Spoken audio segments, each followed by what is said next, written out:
Hello ವೀಕ್ಷಕರೇ, welcome back to ಸಿರ್ಸು vlogs. ಇವತ್ತು ನಾವು ಪೊಟ್ಯಾಟೊ ಫ್ರೈಯನ್ನು ಸಿಂಪಲ್ಲಾಗಿ ಯಾವ ರೀತಿ ರೆಡಿ ಮಾಡ್ಕೊಳ್ಳೋದು ಅನ್ನೋದನ್ನು ನೋಡೋಣ.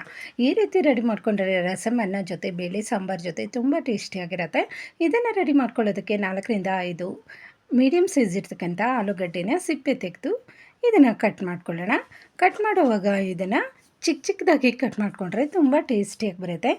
ಈ ರೀತಿ ಕಟ್ ಮಾಡಿದ ತಕ್ಷಣ ಇದನ್ನು ನೀರಲ್ಲಿ ಸೇರಿಸ್ಕೋಬೇಕು, ಇಲ್ಲ ಅಂದರೆ ಪೊಟ್ಯಾಟೊ ಕಪ್ಪಾಗಿಬಿಡುತ್ತೆ. ಇವಾಗ ಇದನ್ನೆಲ್ಲ ನಮಗೆ ಎಷ್ಟು ಪೊಟ್ಯಾಟೊ ಬೇಕೋ ಅಷ್ಟು ಪೊಟ್ಯಾಟೊಸನ್ನು ಕಟ್ ಮಾಡಿಕೊಂಡು ಒಂದು ಬಟ್ಲಲ್ಲಿ ಸೇರಿಸ್ಕೊಂಡಿದ್ದೀನಿ. ಒಂದು 2ರಿಂದ 3 ಸತಿ ಇದನ್ನು ಚೆನ್ನಾಗಿ ತೊಳ್ಕೊಳ್ಳೋಣ. ಇದರಲ್ಲಿರ್ತಕ್ಕಂಥ ಸ್ಟಾರ್ಚ್ ಎಲ್ಲ ಹೋಗಬೇಕು. ಅಷ್ಟರವರೆಗೂ ಇದನ್ನು ಚೆನ್ನಾಗಿ ತೊಳ್ಕೊಬರೋಣ. ನಾವು ನೀರನ್ನು ಸೇರಿಸಿದಾಗ ಇದು ಟ್ರಾನ್ಸ್ಪರೆಂಟಾಗಿ ಕಾಣಿಸ್ಬೇಕು, ಅಷ್ಟು ಚೆನ್ನಾಗಿ ಇದನ್ನು ತೊಳ್ಕೊಬರಬೇಕು. ನಂತರ ಒಂದು ಅರ್ಧ ಸ್ಪೂನಷ್ಟು ಪುಡಿ ಉಪ್ಪನ್ನು ಸೇರಿಸ್ಕೊಂಡು ಚೆನ್ನಾಗಿ ಮಿಕ್ಸ್ ಮಾಡಿಕೊಂಡು ಸ್ವಲ್ಪ ಹೊತ್ತು ನೆನೆಯೋಕ್ಕೆ ಬಿಟ್ಟು ನಂತರ ಇದನ್ನು ಒಂದು ಸ್ಟ್ರೈನರ್ಗೆ ಸೇರಿಸ್ಕೊಳ್ಳೋಣ. ನೀರೆಲ್ಲ ಬಂದು ಬಿಡುತ್ತೆ. ಈ ರೀತಿ ಇದನ್ನೆಲ್ಲ ರೆಡಿ ಮಾಡಿಕೊಂಡು ಪಕ್ಕಕ್ಕೆ ಇಟ್ಕೊಳ್ಳೋಣ. ಒಂದು ಕಡೆಯನ್ನು ಬಿಸಿ ಮಾಡಿಕೊಂಡು ಒಂದು 2 ಸ್ಪೂನಷ್ಟು ಎಣ್ಣೆನ ಹಾಕ್ಕೊಳ್ಳೋಣ.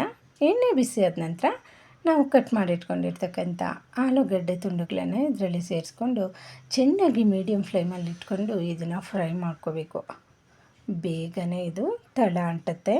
ನಿಧಾನಕ್ಕೆ ಇದನ್ನು ಕೈ ಆಡಿಸ್ತಾ ಚೆನ್ನಾಗಿ ಫ್ರೈ ಮಾಡ್ಕೋಬೇಕು. ಈ ರೀತಿಯಾಗಿ ನಾವು ಪೊಟ್ಯಾಟೊ ಫ್ರೈಯನ್ನು ರೆಡಿ ಮಾಡಿಕೊಂಡ್ರೆ ತುಂಬ ಟೇಸ್ಟಿಯಾಗಿ ಬರುತ್ತೆ. ರಸಮ್ ಅನ್ನ ಮಾಡಿದಾಗ ಅದ್ರ ಜೊತೆ ಸೈಡ್ ಡಿಶ್ ಆಗಿ ಸಖತ್ತಾಗಿರುತ್ತೆ.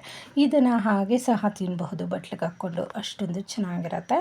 ಇದನ್ನು ಚೆನ್ನಾಗಿ ಗೋಲ್ಡನ್ ಬ್ರೌನ್ ಬರೋವರೆಗೂ ಫ್ರೈ ಮಾಡಿಕೊಂಡು ನಂತರ ಒಂದು ಕಡಾಯಿಯನ್ನು ಬಿಸಿ ಮಾಡಿಕೊಂಡು ಅದಕ್ಕೆ ಒಂದು 2ರಿಂದ 3 ಸ್ಪೂನಷ್ಟು ಎಣ್ಣೆ, ಸಾಸಿವೆ ಜೀರಿಗೆನ ಹಾಕ್ಕೊಂಡಿದ್ದೀನಿ. ಇವು ಚಿಟಪಟ ಆದ ನಂತರ ಒಂದು ಅರ್ಧ ಸ್ಪೂನಷ್ಟು ಕಡಲೆಬೇಳೆನ ಹಾಕ್ಕೊಂಡು ಕೆಂಬಣ್ಣ ಬರೋವರೆಗೂ ಫ್ರೈ ಮಾಡ್ಕೋಬೇಕು. ಬೆಳ್ಳುಳ್ಳಿ ಇಸ್ಲನ್ನು ಒಂದು 6 ಕ್ರಷ್ ಮಾಡಿ ಸೇರಿಸ್ಕೊಂಡಿದ್ದೀನಿ. ಜೊತೆಗೆ ಖಾರಕ್ಕೆ ಅನುಗುಣವಾಗಿ ಸ್ವಲ್ಪ ಹಸಿಮೆಣಸಿನ್ಕಾಯಿ ಜೊತೆಗೆ ಸಾಂಬಾರು ಈರುಳ್ಳಿನ ಸಣ್ಣಗೆ ಕಟ್ ಮಾಡಿ ಸೇರಿಸ್ಕೊಂಡಿದ್ದೀನಿ. ಇವಾಗ ಸ್ವಲ್ಪ ಅರಿಶಿನ ಪುಡಿಯನ್ನು ಹಾಕ್ಕೊತಾ ಇದ್ದೀನಿ. ಇವೆಲ್ಲ ಚೆನ್ನಾಗಿ ಫ್ರೈ ಮಾಡ್ಕೊಳ್ಳೋಣ.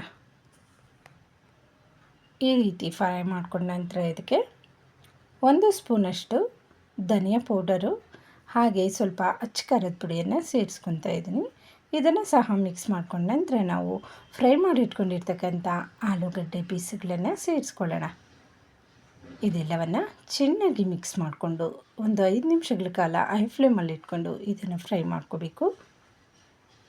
ನೋಡ್ತಾ ಇದ್ದೀರಲ್ವ, ತುಂಬ ಟೇಸ್ಟಿಯಾಗಿ ನೋಡಿದ ತಕ್ಷಣ ಹಾಗೆ ತಿನ್ನಬೇಕು ಅನಿಸ್ಬೇಕು, ಆ ರೀತಿಯಾಗಿರ್ತಕ್ಕಂಥ ಪೊಟ್ಯಾಟೊ ಫ್ರೈ ರೆಡಿ ಆಯಿತು. ಇವಾಗ ಇದಕ್ಕೆ ಲಾಸ್ಟಲ್ಲಿ ಸ್ವಲ್ಪ ಜೀರಿಗೆ ಹಾಕಿ ಕಾಳು ಮೆಣಸನ್ನು ಪುಡಿ ಮಾಡಿ ಒಂದು ಅರ್ಧ ಸ್ಪೂನಷ್ಟು ಸೇರಿಸ್ಕೊಂಡಿದ್ದೀನಿ. ಇದನ್ನು ಸೇರಿಸೋದ್ರಿಂದ ಫ್ಲೇವರು ಚೆನ್ನಾಗಿರುತ್ತೆ, ಟೇಸ್ಟು ಸಹ ಸಖತ್ತಾಗಿ ಬರುತ್ತೆ. ಟೇಸ್ಟಿಯಾಗಿರ್ತಕ್ಕಂಥ ಪೊಟ್ಯಾಟೊ ಫ್ರೈಯನ್ನು ಈಸಿಯಾಗಿ ನಾವು ಸಿಂಪಲ್ಲಾಗಿ ಮನೆಯಲ್ಲೇ ಈ ರೀತಿಯಾಗಿ ರೆಡಿ ಮಾಡಿಕೊಂಡ್ರೆ ಇದನ್ನು ಈವ್ನಿಂಗ್ ಸ್ನ್ಯಾಕ್ಸ್ಗಾಗೂ ಸಹ ತಿನ್ನಬಹುದು, ಅಷ್ಟೊಂದು ಟೇಸ್ಟಿಯಾಗಿರುತ್ತೆ. ಈ ರೀತಿಯಾಗಿರ್ತಕ್ಕಂಥ ಪೊಟ್ಯಾಟೊ ಫ್ರೈಯನ್ನು ನಾವು ಮದುವೆ ಮನೆಗಳಲ್ಲೂ ಸಹ ತಿಂದಿರ್ತೀವಿ. ಅಲ್ಲಿ ನೋಡಿದಾಗ ಅನಿಸುತ್ತೆ ಎಷ್ಟು ಚೆನ್ನಾಗಿದೆಯಪ್ಪ, ಹೆಂಗೆ ಮಾಡಿರ್ತಾರೆ ಇದನ್ನು ಅಂತ. ಸಿಂಪಲ್ಲಾಗಿ ನಾವು ಈ ರೀತಿ ಪೊಟ್ಯಾಟೊ ಫ್ರೈಯನ್ನು ಮನೆಯಲ್ಲೇ ರೆಡಿ ಮಾಡ್ಕೋಬಹುದು. ಈ ರೀತಿ ರೆಡಿ ಮಾಡಿಕೊಂಡ್ರೆ ಮಕ್ಕಳು ಬಾಯಿ ಚಪ್ಪರಿಸ್ಕೊಂಡು ತಿಂತಾರೆ. ಮನೆಯಲ್ಲಿರ್ತಕ್ಕಂಥ ಪ್ರತಿಯೊಬ್ಬರಿಗೂ ಇಷ್ಟ ಆಗುತ್ತೆ. ವೀಕ್ಷಕರೇ, ಇದಾಗಿತ್ತು ಇವತ್ತಿನ ವಿಡಿಯೋ. ನೆಕ್ಸ್ಟ್ ವಿಡಿಯೋ ಒಟ್ಟಿಗೆ ಮತ್ತೆ ಸಿಗೋಣ.